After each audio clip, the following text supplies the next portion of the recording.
Pernahkah kamu merasa lelah? Bukan lelah karena kurang tidur atau lelah karena pekerjaan, tapi lelah rohani. Lelah karena merasa bahwa menjadi seorang Kristen itu seperti berjalan di atas kulit telur di hadapan Tuhan. Satu kesalahan kecil dan kamu merasa Tuhan sedang menatapmu dengan marah. Satu hari kamu tidak berdoa dengan khusyuk dan kamu merasa kasih-Nya kepadamu berkurang. Jika kamu merasa bahwa hubunganmu dengan Tuhan adalah sebuah daftar panjang tentang apa yang tidak boleh kamu lakukan, dan kamu terus-menerus merasa bersalah, maka saya punya sebuah pertanyaan. Apakah kamu sedang mengenal Bapa di sorga, atau kamu sedang mengenal seorang manajer yang kejam?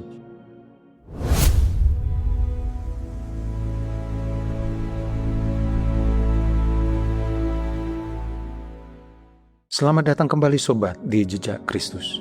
Hari ini kita akan membicarakan sebuah tragedi yang diam-diam terjadi di banyak gereja dan di dalam hati banyak orang percaya. Tragedi membuat banyak orang akhirnya mengemasi barang-barang rohani mereka dan memilih untuk menjauh dari Tuhan. Mereka tidak membenci Tuhan.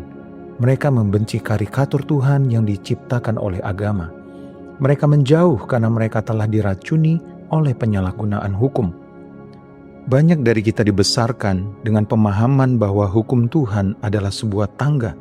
Semakin keras kita menaatinya, semakin tinggi kita naik mendekati Tuhan. Namun, apa yang terjadi ketika kita sadar bahwa tangga itu tidak pernah cukup panjang? Kita hancur, kita menyerah.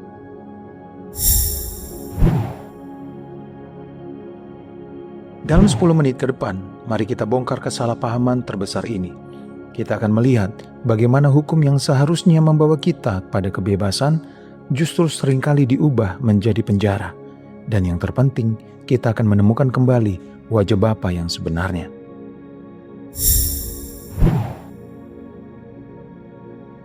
Untuk memahami hal ini, saya ingin mengajakmu mundur ke abad ke-16, ke sebuah biara yang dingin di Jerman. Di sana ada seorang biarawan muda bernama Martin Luther. Luther adalah orang yang sangat takut akan murka Allah. Gurunya mengajarkan bahwa Tuhan adalah hakim yang keras dan hukum adalah cambuk. Jadi, apa yang dilakukan Luther? Dia mencoba menaati hukum itu dengan kesempurnaan yang mutlak.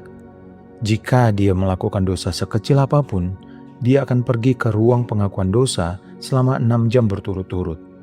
Dia berpuasa sampai tulang rusuknya menonjol. Di tengah musim dingin yang membekukan, dia akan tidur di lantai batu tanpa selimut, berharap penderitaan fisiknya bisa membayar kesuciannya di mata Tuhan. Tapi tahukah kamu apa yang terjadi? Luther tidak pernah menemukan kedamaian. Dia justru semakin terobsesi, semakin cemas, dan hampir kehilangan akal sehatnya. Dia pernah berkata, "Aku membenci Allah yang menghukum orang berdosa." Mengapa seorang pemuda yang begitu taat pada aturan agama justru membenci Tuhan? Karena hukum sedang disalahgunakan. Hukum dipakai sebagai alat pembayaran. Padahal manusia tidak memiliki mata uang untuk membayarnya. Ketika hukum digunakan sebagai alat untuk menghukum dan menuntut kesempurnaan dari manusia yang sudah jatuh ke dalam dosa, hukum itu tidak menghasilkan pertobatan. Hukum itu menghasilkan keputusasaan. Dan sayangnya sobat, tragedi Martin Luther ini masih terjadi hari ini. Di dalam hati kita, di dalam gereja-gereja kita. Kita tidak lagi mencambuk diri kita dengan rantai fisik, tetapi kita mencambuk diri kita dengan rasa bersalah.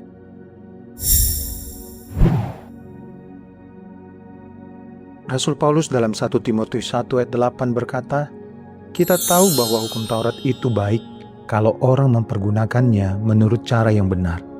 Perhatikan kata-katanya, menurut cara yang benar. Lalu, apa 3 cara salah yang selama ini membuat kita menjauh dari Tuhan? Kesalahan pertama, menggunakan hukum sebagai sabun padahal ia adalah cermin. Di dalam Roma 3 ayat 20, Paulus menegaskan bahwa melalui hukum kita hanya mengenal dosa. Bayangkan sebuah cermin. Saat kamu bangun tidur dan melihat ke cermin, cermin itu menunjukkan bahwa ada kotoran di wajahmu. Fungsi cermin adalah menunjukkan kotoran. Tapi, pernahkah kamu mencoba mencuci wajahmu dan menggosokkan cermin ke mukamu? Tentu tidak. Cermin tidak bisa membersihkanmu. Banyak pengajaran hari ini yang menggunakan hukum Taurat sebagai sabun. Mereka berkhotbah, lakukan ini dan jangan lakukan itu, dan kamu akan bersih. Hasilnya, jemaat pulang ke rumah dengan wajah yang masih kotor. Tapi sekarang, mereka merasa lebih bersalah karena tidak bisa mencucinya sendiri. Hukum tidak pernah dirancang untuk menyelamatkanmu. Hukum hanya dirancang untuk membuatmu berteriak, "Aku butuh juru selamat." Kesalahan kedua, mengubah pagar pelindung menjadi penjara. Dalam Galatia 3:24, hukum digambarkan sebagai pedagog atau pengasuh. Di zaman kuno, pedagog adalah pelayan yang bertugas memegang tangan anak tuannya, melindunginya dari bahaya di jalan, dan menuntunnya sampai ke sekolah. Hukum adalah pagar. Ia berkata, jangan berzina, jangan membunuh, jangan mencuri. Bukan karena Tuhan ingin mengekang kebahagiaanmu, tapi karena Dia tahu dosa-dosa itu akan menghancurkan jiwamu. Namun, agama yang legalistik mengubah pagar ini menjadi penjara. Mereka membuat aturan-aturan buatan manusia tentang bagaimana kamu harus berpakaian, dengan siapa kamu boleh bergaul, hingga hal-hal kecil yang tidak tertulis dalam kitab suci. Ketika kekristenan direduksi menjadi sekadar aturan moral, sukacita keselamatan mati. Orang menjauh dari Tuhan karena mereka merasa Tuhan tidak peduli pada hati mereka. Tuhan hanya peduli pada perilaku luar mereka. Kesalahan ketiga, melupakan bahwa hukum yang tertulis mematikan, tetapi roh yang menghidupkan. Ini adalah inti dari teologi apostolik. 2 Korintus 3 ayat 6. Hukum menuntut apa yang harus kamu lakukan, kasih karunia mengumumkan apa yang telah Kristus selesaikan. Roma 8 ayat 3 berkata, sebab apa yang tidak dapat dilakukan oleh hukum Taurat karena tak berdaya oleh daging, telah dilakukan oleh Allah. Yesus tidak datang untuk sekadar memberi kita contoh cara mentaati hukum. Yesus datang untuk menggenapi hukum itu mewakili kita. Ketika kita menggunakan hukum sebagai cara untuk mendekati Tuhan, kita sedang menolak salib Kristus. Kita sedang berkata, pengorbanan Yesus di kayu salib tidak cukup, aku harus menambahkannya dengan ketaatanku sendiri. Itulah kesombongan rohani yang tersembunyi, dan itu adalah jalan pasti menuju kelelahan.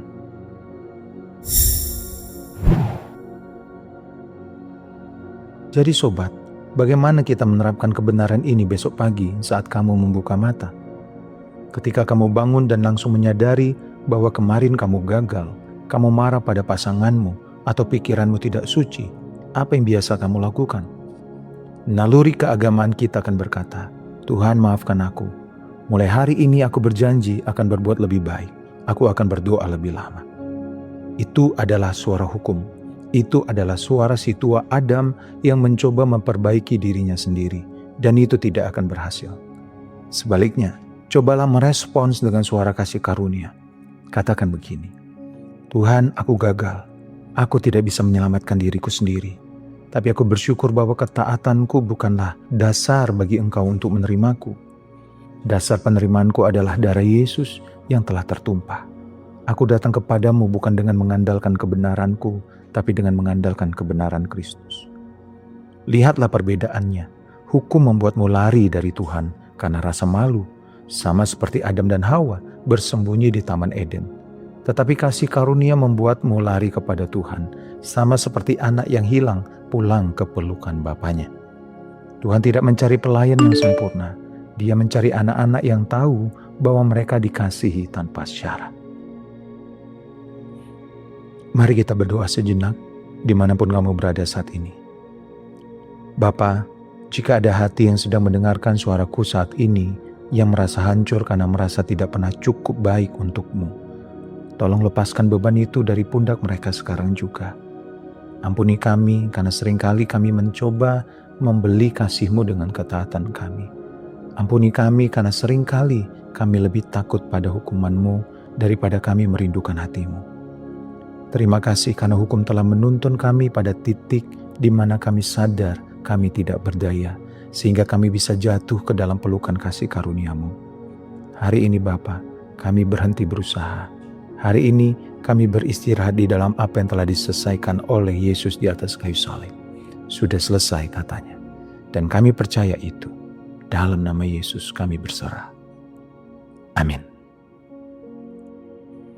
Ketika kita akhirnya mengerti bahwa kasih Tuhan tidak didasarkan pada performa kita, ada satu pertanyaan lain yang sering muncul di saat-saat kita hancur dan merasa Dia jauh. Mengapa Tuhan seringkali diam saat kita sedang menderita? Saya telah membahas misteri tentang keheningan Tuhan ini secara mendalam di video yang ada di layar sekarang.